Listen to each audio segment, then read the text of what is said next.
toxic flavor targets this year. We've made a number of strategic choices about how to put it forward. Sister Linda, we've moved it from the Senate Environment Committee to the Health Committee because the Prince of Darkness rules the Senate Environment Committee, not to mention any names. Because I'm going to ask you to call this number on Monday and make a phone call for the Toxic Free Kids and Families Act. This is the Washington State Legislative Hotline. And in my opinion, this is one of the best tools of democracy in the United States. The number is 1-800-562-6000. To give you a quick summary of the overall issue, the low-hanging fruit of the fossil fuel world is gone. The oil that bubbles out of the sweet crude is harvested. So what's left is the most dirty, dangerous, toxic of the fossil fuels. That includes the Arctic, which of course we have successfully stopped this year, unbelievably. But it also includes the tar sands of Canada, which is incredibly filthy. The Powder River Basin of coal being the very dirtiest of all the fossil fuels, and Baaken oil. And what is important about Baaken oil, which is in the Dakotas, is that it's fracked from deep, deep, deep underground. And leaving alone the issue of water quality in the Dakotas, or climate change on the burning end, what happens is that deep, when it comes up, the natural gas is still dissolved in the oil when they put it into train cars. So those train cars that you see rolling down right out here are full of highly explosive oil. And it's explosive because the gas is still in it. And as it shakes along the train tracks, that releases, think of, a can of soda, right? And that's why whenever there's a derailment, there are these incredible fireballs. There's been about one every 2 months. So far, there's only been one in an urban area, and that was in Quebec. But there's been many in Canada, in West Virginia, all around the country. It's happening about once every 2 months, it blows up. And the reason it is, you're going to hear a wonderful, wonderful talk from John after me about the tribal leadership, which has been, I have to say, phenomenal and powerful and as authentic and deep and brilliant as it gets. I've been so moved by this as I've worked on this in the last 4 years. That I'm working on now are really close to my heart, and really thankful and honored to get in the fray. And so some of the things I want to cover today, just talk a little bit about the Upper Columbia United Tribes, talk about some of our issues, things we're working on, Fish Passage, Columbia River Treaty, fire and water, talk a little bit about the Conference of the Party 21 over in Paris, some of the outcomes. I attended that. What are the implications for local communities, maybe some of what it is.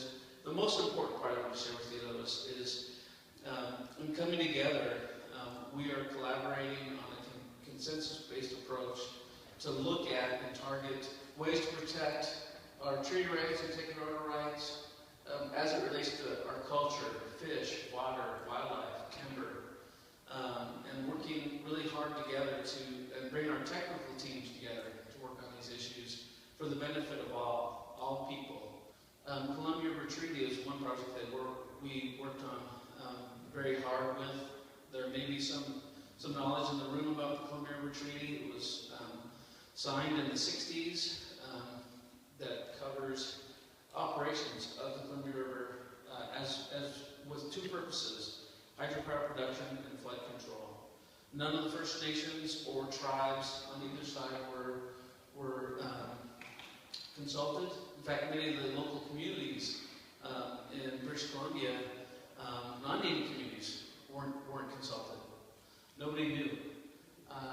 And now, with our coalition of 15 tribes, local communities, and working with the U.S. entity, BPA, and the Army Corps of Engineers, we've got the third leg of a stool built into the next negotiation that's going to happen between the U.S. and Canada.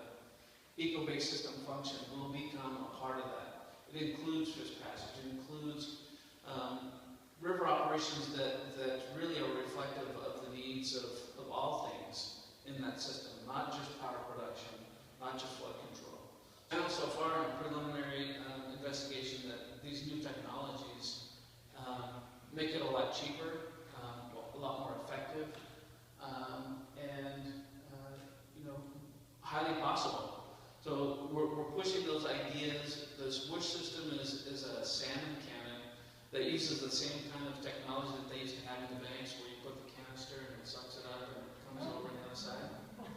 So it's about 1 pound negative air pressure. You can get a salmon up 200 to 250 feet in elevation.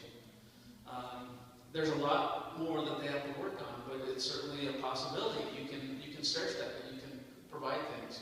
One of the biggest questions that biologists push is the juvenile survivability, the fry that go down the system after they've spawned. And there's brand new technology utilizing fish collectors, nets. I've got a picture of it here, netting and water temperature flows that attract those juveniles down into a pipe that you can get them past the dam. So there's a lot of new technology that's making salmon passage really something possible.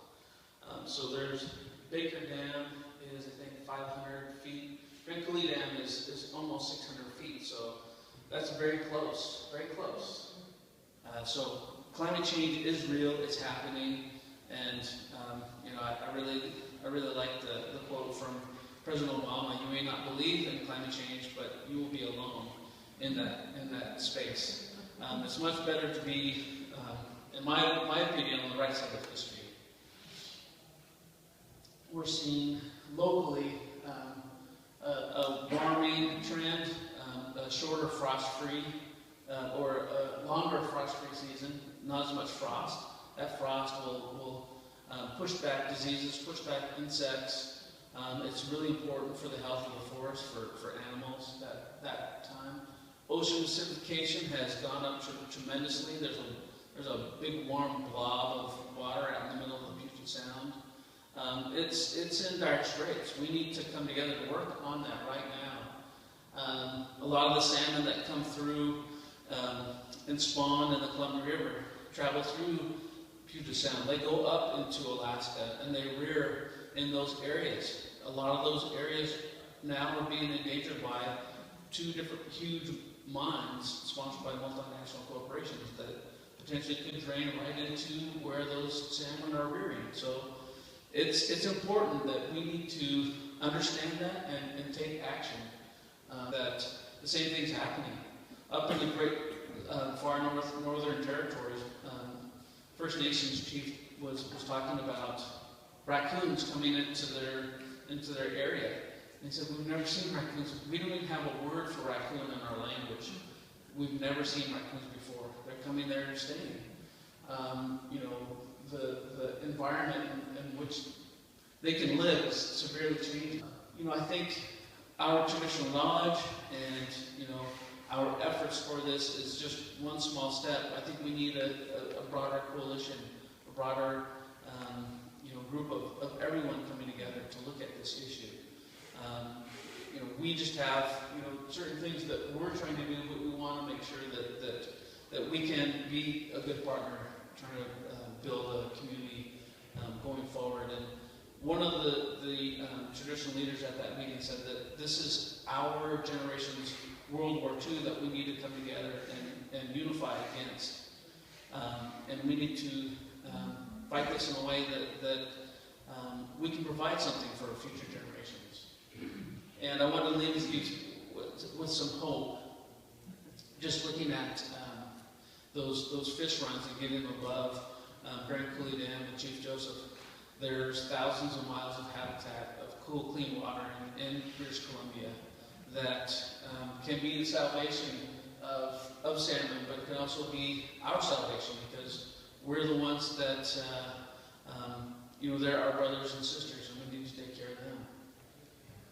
And, this is the vision I see for us, that we can all share in that gift that is given to us each year with that return of those salmon to each of those territories. Linda, thank you.